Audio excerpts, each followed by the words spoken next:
Today we play golf. Let me show you how we do it in the pros. Welcome to Behind the Golf Brand Podcast. I never miss with the 7-iron. A conversation with some of the most interesting innovators and entrepreneurs behind the biggest names in golf. My friends were the golf clubs. I lived on the golf course. I lived on the driving range. From pro talk You should learn something from each and every single round you play in. to fun from on and off the green. Why would you play golf if you don't play it for money? Just let me put the ball in the hole. This is Behind the Golf Brand Podcast with Paul Liberatore. Behind the Golf Brand Podcast is sponsored by On Point, the revolutionary three-dimensional domed golf ball marker. On Point provides alignment recognition as small as a degree of inaccuracy from the planned course of the putt face angle. Endorsed by Jim Furyk, U.S. Open champion and 17-time PGA Tour winner. On Point alignment technology has been proven to increase putting performance and help lower your score. Visit onpointgolf.us and be sure to use code GA10 for a 10% discount. On Point, make more putts. What's up, guys? It's Paul from Golfers Authority, and welcome to another episode of Behind the Golf Brand Podcast. This week, I have a very special brand, and my friend Devin here. The first time I ever actually heard of this brand was on Shark Tank, believe it or not. Yep, Shark Tank. And we'll talk about that today on the show, but they pretty much blew up after that happened. So, today we're going to talk about my friends at Mission Belt. They have a really cool mission, and that's their foundation of their brand, and it's really cool, and no one else is doing it, so I think it's what makes them really special in the industry. So without further ado, welcome to the show. How's it going, man? Good to be here. So where are you located at? We're in Orem, Utah. We're just it's about a half hour south of Salt Lake City in this little nice small office building. Right, not that small. We're doing well. Don't worry. We're in this trailer out in. We're just kidding. Yeah, it's a one. So I bet it's beautiful there right now, right? With all the lights. It is, man. We got the leaves changing. We what we're big into. My family, we get in the razors, the side by sides. Oh, nice. We go on the trails out here, the mountains. It's great. You own a It's razor? beautiful You have sight. your own? The father-in-law's got a razor. Oh, they're expensive as hell, man. They're like 20 grand. Like they're insane. Oh, the one that he has, a little bit more than that. Oh yeah, I mean like that's like it took you go for 12. Yeah, but like you're the crappiest one out there. Like you need. So we're out in Moab. Have you been to Moab before? Oh my god, I love Moab. Moab is amazing. Dude, let's go to Moab together. I have a Jeep. I have a Jeep Rubicon out my. Seriously, I do. And you haven't been jeeping with it? No, I have. I went to Moab. Goodness. I was gonna say if you're one of those guys that buys a Jeep. No, I'm a mall crawler. I like. I'm not a mom going to the mall with like 20-inch rims on it and being like, "Oh, look at me, I got a Jeep. My husband tweaked it out." Nope, that's not me. Yeah, that's totally me. Don't worry. I figured that. That's what they told me about you, that you have a mall crawler. What do you drive? Now I want to know what you drive. You probably drive like a Kia or something, like a Honda Accord, man. Oh, I love Honda Accords. They look good. The new ones, they're pretty good. Anyway, sorry, we digressed a little bit there. So yeah, I've been to Moab. I love Moab. I love Utah actually. Utah's special. Like people go, "Oh, Utah sucks." I'm like, "No, dude, Utah's awesome. Utah's a beautiful it's place. So gorgeous. You got the Red Rocks down south, Lake Powell. If you haven't been to Lake Powell, that's an amazing place to be. And then you got the mountains up here. And if you're from Utah, you say mountain. You don't say mountain. There's your culture flavor for the show. I should like put like a pop up on the screen being like mountain. Yeah, right. Yeah, so like I've been to I went to Moab, so obviously I went through like down like the south way, through like Monument Valley and then up and over. Sure. But yeah, we did like 4 of the trails, like the world. If nobody knows what Moab is like a very, very world renowned area for like mountain biking and off-roading. Like the mountains are just amazing. There's trails everywhere. And if you're into like jeeping or like anything like that, like that's like there's certain trails that for Jeep people, like the Rubicon, like that's another trail that's in California. But yeah, like there's some crazy ass trails there. We did one called Devil's Edge, I think, and I thought I was gonna freaking die, like for real. Okay, there's one called Hell's Revenge. Oh, I think I did that one too. Wait, is that the one where it's like like you're literally on the mountain's edge? So this is Moab. Are you still talking about Moab? Yeah. Because there's one in Moab. It's called Hell's Revenge. You should look it up. It's this canyon going. You're literally crawling through this crack. I was there last time. Totally just rolled over totally rolled onto the side, destroyed our mirror and everything. We had this random spectator group of like 30 people watching me lay on the side. It's fun as hell. Probably the saddest moment of my life. Well, crying. I think I was on Devil's Edge. I can't remember the name of it. I should look. I have a Jeep app. All right, I'm gonna look it up for now. I'm really freaking out here. Anyways, we did this thing, and we didn't take my Jeep. We took my friend's Jeep because he tweaked his out more than mine, and we didn't want to take 2 Jeeps. And so we went there like a year and a half ago, and it was like it's called a Jeep Jamboree, right? And so it gets, I don't know if you've ever heard of those, but like pretty much you pay some money. It's really cool because it's like organized Jeeping. I think I know what you're talking about. So how did what's the story of Michigan? Well, first let's go rewind that. How long have you been golfing? I've been golfing went golfing with my dad when I was 12 years old, and the first time I hit a golf ball, it rolled between my legs. It's like me every time I go play golf. Have you done that before? Oh yeah, I've hit balls backwards. Have you broke a window? You broke. Oh yeah, I'm that guy, dude. I'm in Arizona. This house on that golf course, and I hate driving. And I'm like, you hit that window, you hit that roof, and you're like, oh, I'm gonna hear it. Here it comes. But I remember when I was in law school. Sorry, here's another story. I remember when I was in law school, and like they told the story, like one of the cases we read, where like a guy on a golf course like sued the golfer, and like he lost. But I was like, oh, maybe that's what'll happen to me. But I don't know. That's why we have homeowners insurance, dude. You freaking came to the golf course. You put a house on a golf course. Okay, what's the rule? Isn't the rule if the golf course was there first, it's not their fault if they break a window, right? I don't know. Maybe every state's different. I mean, yeah, maybe so. I mean, seriously, I'm always worried about it, don't you? When you hit a house, oh my god. Oh yeah, I'm like, let's go. Let's go. Like, yeah, I'm and I'll purposely just like I'll even go get my ball, and I'll wait for someone else, like one of my friends, to like hit over there, and I'll just be like, oh, that was that guy. It wasn't me, man. So I've seen this video going around of this dad. He lives on a golf course, and anytime someone hits into their yard, he just lays down on the grass holding his head. Oh my god, it's hilarious. And so people are walking by, and he's just like rubbing it, just like you're hosed, and like they have no idea like what to do. They're frozen, you know. And then in the background, of course, their family's just cracking up. They're laughing. I want to try that. If I build on a golf course, that's what I will do. It's okay. You're not going to do that. You're just gonna, would you ever want to live on a golf course? I would never, ever, unless you had a big house, like, and you had some yard behind your house, and then there was the golf course. I would do that. But an Arizona golf course, it would have to be tucked away for me. It'd have to be just a little bit tucked away, and then would I have some kind of membership? Of course. I mean, these golf courses that have like the houses like with like a teeny weeny yard, you know what I mean? And then it's like your house. There's no way I'd do that. I wouldn't live there. There's no way.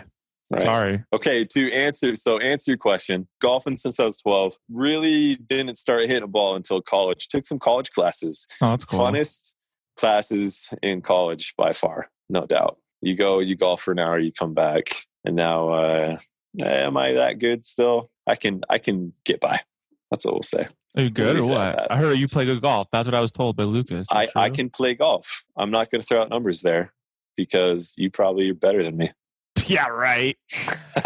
I doubt it. Says the man with all this crap in his garage. I know, right? But listen, when I started my website, dude, like I have 2 kids and I have a full-time job. So I was like, I don't have time to play golf on the weekends. I just don't. So how can I like still enjoy the sport I love? Right. And then I was like, I'm going to write about products because I like products. And that's literally how this whole thing started. Now I have, but I still have time? Not really. I mean, I still play golf maybe once or twice a month if I'm lucky, but that's if I can get out. And here's the thing too, like Arizona's hot right now. So I don't want to play golf in Arizona. Even at 5 o'clock in the morning, it's hot. Well, not right now, but like for the last 6 months. So, and then what happens out here is in November, well, now they're reseeding for October, right? And then November, all the rates go up. Like they triple, right? So it's like, there's no really like, that's why I started the site. But so how much do you play then right now? Well, you'll be happy to know I got married 4 months ago. You did? And been golfing a lot less. Oh, I bet. Would you have kids? That's not a bad thing though, okay? Don't worry, your wife's not going to hear this podcast. It's okay. My wife, I was brought to tears. She said she wants to learn how to golf and she enjoys being in the golf cart with me. Don't do it. I was kidding.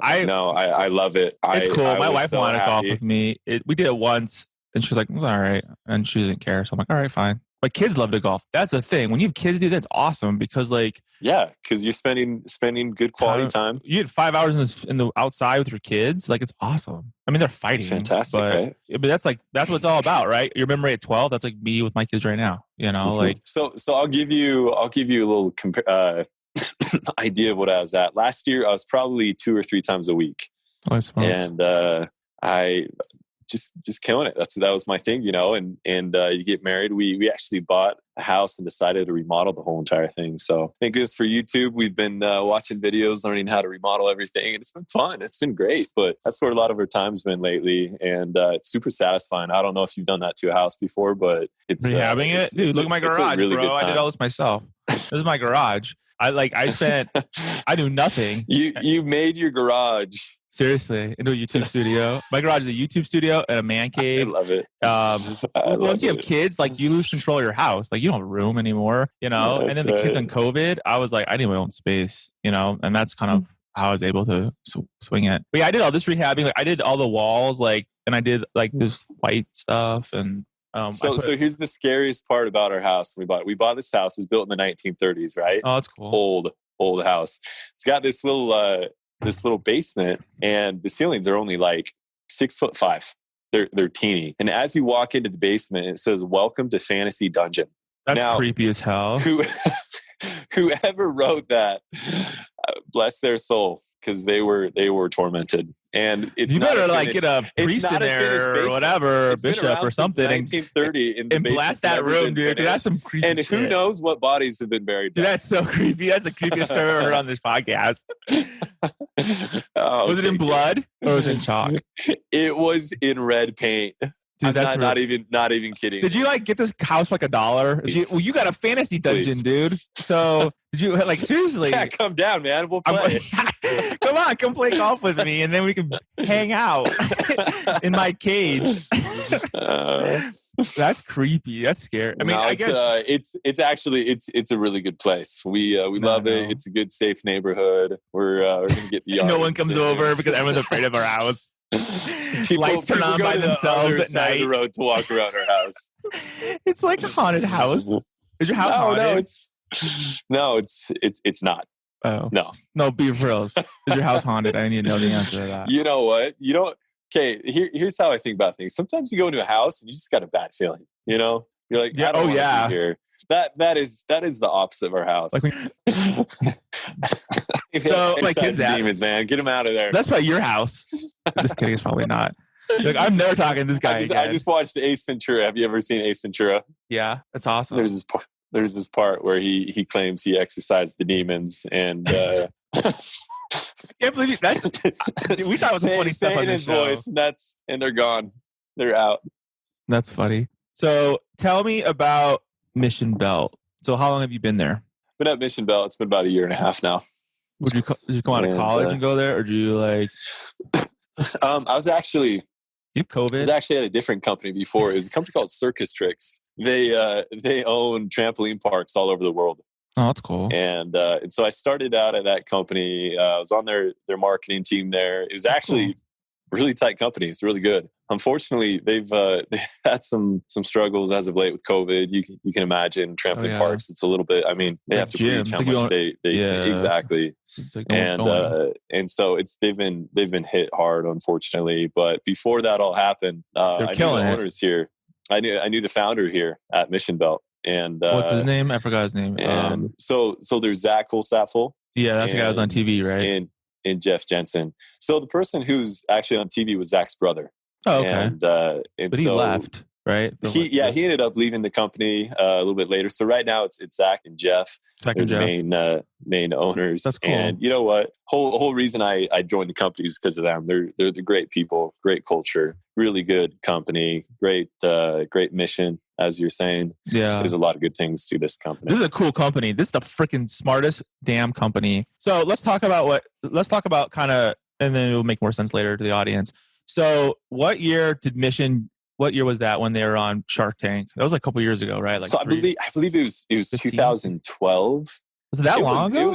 It was early on, yeah. I should look. Yeah, so it was early in the show. The show was pretty new at that time, and then our company, we had only started around. It was about like 2011. So when they were on the show, then how many partners were there? 3 or 3 brothers? Are you talking about with the company? Yeah, way back when they were on Shark Tank. Yeah, so with the company, there was 3 back then. And so now it's just the 2. But we went on to Shark Tank. We actually we decided to deal with Damon, right? Is that what's happening? That's it. Yeah. And the funny thing is so the technology has kind of been around for a little while. The ratchet system. So, yeah, that's been around. So for those who aren't familiar with these belts, what it is, it's actually like a ratchet belt. We don't have holes in our belts. We have little notches. And so as you insert your belt, it ratchets up, kind of like a snowboard binding, And so every quarter rollerblade or like an ice skate. And it goes in, exactly. And so it goes in, and it's the perfect fit. Golfers, I'll just throw this out real quick. Golfers have loved them because it's just a nice fit on the golf course. Tony Finau, he wore our belts for a long time. Cool. Nike pulled him away, unfortunately. Look at the shirt you're wearing, bro. Are you trying to do marketing? No. Where's your mission shirt? You should put a sticker over it, like this is for Tony Finau. Are you? You really are. So what happened so did they get they got the deal with Damon, right? Or he was I don't know what the ownership percentage was or that crap, but they got the deal. Did they really end up taking it, and doing it with them, or what happened? Do you know? Well, okay. So it went through. It did. That's cool. And it helped, and the show aired and everything. Yeah. And it wasn't the same exact deal. I'll say that. I won't go into specifics. Yeah. But that sometimes that happens on Shark Tank. Dude. Listen, you guys, that's true because I've talked to other golf brands. I'm not gonna tell you who, or just other brands. Period. That had the same experience where what you saw on TV was not what happened afterwards. But I got to say this, they have been fantastic. And so it wasn't the exact same deal. No, that's the same deal. The deal changes. Yeah. No, it worked best for both companies. You had Shark Tank and you had Mission Belt. And ultimately, man, that's cool. We credit Shark Tank 100%. For so much success that we've had. Oh, yeah. And so it's just been a fantastic relationship. I love Shark Tank. My favorite show to watch. And they've kept showing our episode, which we're so grateful. They've been such a good company. But it kind of got us on the map, And like I said, the technology actually had been around for a little bit of time, but I say it wasn't until that Shark Tank episode where it really just kind of blew up. There's some other competition out there with the same technology, but it was Shark Tank, man. It was Shark Tank that really put it on the map, and how people are just loving these belts. It's a really good deal. I think what's cool about Shark Tank is it's like a really good way of marketing. Even if you don't get the deal, right? They're like, oh, it's a good idea, but we're not interested. Or if you do get the deal, I think it helps out a lot. And that was their thing. I know Shark Tank, they really do love companies who go on there and they really do want a deal. I know there's some companies that go on there and they're like, okay, as long as we get exposure and they air the show, that's all we want. Yeah. So here's your website. It's really cool. And like I said, man, I had no idea how many different belts there were. I didn't know I'd own so many belts in my life until I started working for this company. Belts are my life. Oh, this the laser engraving you're telling me about? You guys can do this? Is yeah. So we do that in-house? Engrave. What's that? You do that in-house? We do it in-house. Yeah. Cool. Yeah. So we have a laser in-house, and actually really helps. Turnaround time goes way down. But we have a lot of fun on this thing. You have an image, you name it, and we put it on there. We've come up with some pretty funny stuff, but it's been fun for a lot of companies. A lot of companies they'll contact us, and if it's a golf tournament or just some kind of gift they want to do for their employees, it's something that's been really, really popular. Belts are not the first thing that you think of when you're thinking of some employee gift, but here's the thing, people have to wear belts, and they actually realize once you try out these belts, you learn to love it. And it turns out to be just an awesome gift that people love. So how many different styles? You have a bunch of different styles then. Looks like you have different kinds of leather, and you have canvas. So is the material on the back, how does your ratchet work then? If look at this Western belt, I don't see the little thing down the middle. How does that thing work? The ratchet, or how does it hold, I guess? So the thing down the middle, yeah. The thing down the middle, it's at the end of the strap, because you don't need that little ratchet track until the very end of the strap where it ratchets up. So all of them it's have the further same down. functionality. Duh. I see. They're all further down. Yeah, like that would make no sense, right? Because it's only at the very tip where it's actually. Well, okay. So here's the funny thing. So our belts, they're one size fits all. So what you do is you take off the buckle and you can actually cut the strap, right? Oh, on the buckle end. Oh my God, I'm so stupid, dude. Because I have one of your belts and it's so damn long. And it looks like I have this like floppy thing right here because I didn't never cut it. And I was like, I'm supposed to cut the end off and look like shit. And now I realize you cut out the other end. You know, do you think should we be offering like mission belt, like cut your belt classes? Is that you should do a YouTube video? That'd be hilarious. Like that would cost you guys nothing. Like, have a mission. Go to the top of the website. Go to the top of the website. Don't tell me you already have a video like this. Go to how it works. How it works. Oh, resizing. See, I'm so smart. I'm glad I told you guys to do this. No, now you gotta watch my man Lucas here. Is that really Lucas? Is gonna show. That's Lucas. I know his hands look like. That's your boy right there. Some pretty hands, right? They're nice. All right, watch. Oh, look, he's cutting it. He measures. Okay. Here's the thing. Okay, the problem is people will cut their belts and they'll cut it from the wrong side. It's the saddest thing in the world. So they start cutting. Oh my God. The track. Yeah, I never cut it. It was like I have this big thing flapping around like an elephant. Oh, I have that problem anyways, but like it's over here. Don't cut too much, man. Don't cut too much. Cut too much and it doesn't grow back. You're done. It's over. Okay, well that's how you resize your belt, everybody. Now Paul learned something. You resize your belt. Brought to you by Mission. So what's this, like what I guess I kind of tell the audience, like how does Mission work? Because this is what makes them different. It's not like, oh, they're a belt company and they make cool belts and you can customize them and all that. But like what signifies the difference between Mission Belt and everybody else, I guess? So which is the cool part, you guys. This is super cool. Great question. So Mission Belt, we decided early on, as we were starting the company, that we wanted to be unique. We wanted to be able to help out in different ways. You think of companies like Tom's. Here's a free advertisement for them. You buy a pair, they give a pair, right? They donate a pair of shoes, which is a really, really cool program. Helping out. Mission Belt, we do something similar for every single belt that we sell. We donate $1 to a microloan program. And for those who aren't familiar with microloans are they're small loans that are given out to people in poor economies who are trying to start a business on their own. So it's super hard, right? Like super hard for them to get money. Yeah. So you'll see in super poor economies, if you give out a loan for just $500, you can start your whole chicken farm, you know, and take them years and years and years and years to get that kind of money. Exactly. And the cool part about microloans, it's stimulating the economy. And so sometimes what's difficult is if you're giving these poor countries, if you're giving them free stuff, you might be hurting the market of maybe like the shoe market. You know, Tom's is fantastic and nothing wrong about that. But sometimes, you know, if you're giving out free shoes, then the shoe stores in that poor country, you know, that's not going to help them. It's their economy, right? Like you could be hurting their economy that you want to stimulate. It's not free stuff. Giving out free stuff sometimes is not always the best idea. And so what we try to do is we try to help those businesses there that are trying to stimulate the economy. And the cool thing about that is it's recirculating. So they pay back the loan and then the money goes right back into the program. So the program we work with, they're called Kiva and they're the experts at it. We figure, you know, they you don't want to reinvent the wheel and try to figure that out. That's exactly. And so if you check out Kiva and their website, they're doing awesome things. They're helping so many people out there. But we've seen so many cool stories from you know, companies being able to get these loans, really be able to support their family, their community around them. It's been a really good deal. So on this is like all the people you've loaned money to, right? Like these are a bunch of them, not all of them. It's always there's oh my Lord, new ones. 192,307 loans they've given out through Kiva. We've given out so it's about 4.7 million, I think. And it's donate. It's not like this is you just donate.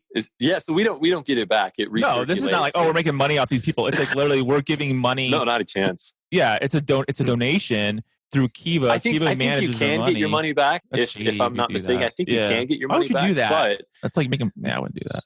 But no, I mean, keep the money in the program. That so keeps cool. giving, it just gets growing and growing. So like you're donating, money to the program.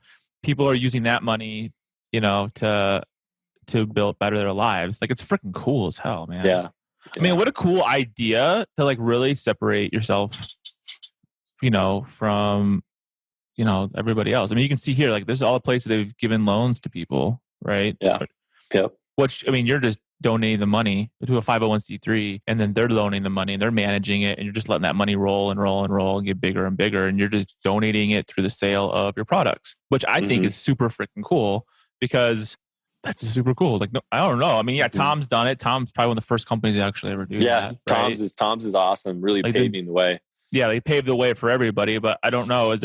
Are there other brands that are doing it like this? They're not belt brands because I haven't really heard of anybody like doing something like this. There's a lot of brands out there. There really are, and credit to people for starting businesses and thinking outside the box. So outside the box, because people really care about this stuff. They really care about being able to help others out there. In less fortunate circumstances that need a little help here and there. And these companies are really stepping up to the plate, trying to, like I said, stimulate economies, help out these families, help out their situations to be able to have some of the benefits that we have here, even in the US. We really do have a lot of blessings, I'd say. It's so cool to be in the economy we do, and in these companies that are trying to help out people outside the US and whatnot. It's a great deal. It's really good. So, I mean, and not only you guys seriously do make really cool stuff.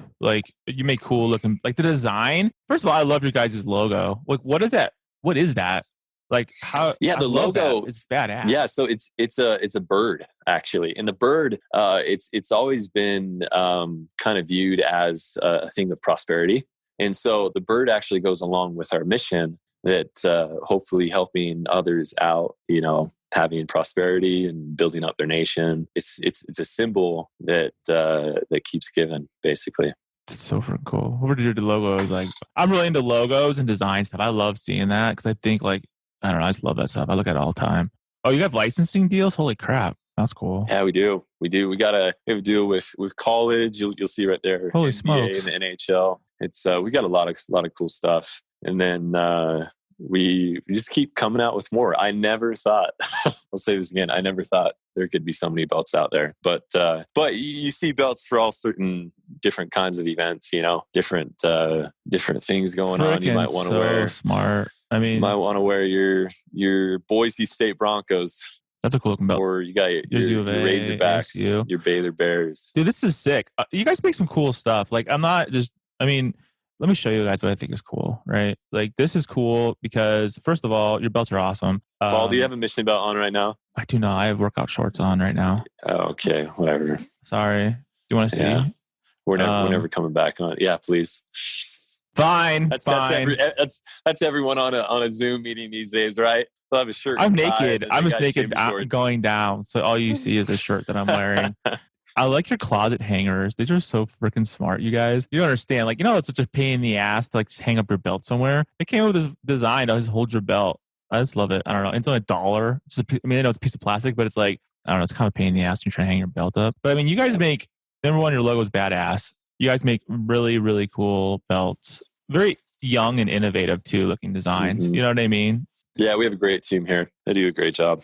And then on top of that, you guys are giving back, what I think is really cool because people don't do that anymore. So what's coming up for Mission Belt with the holidays coming up? You guys ramping up or what? We're ramping up, man. Holidays coming up quick.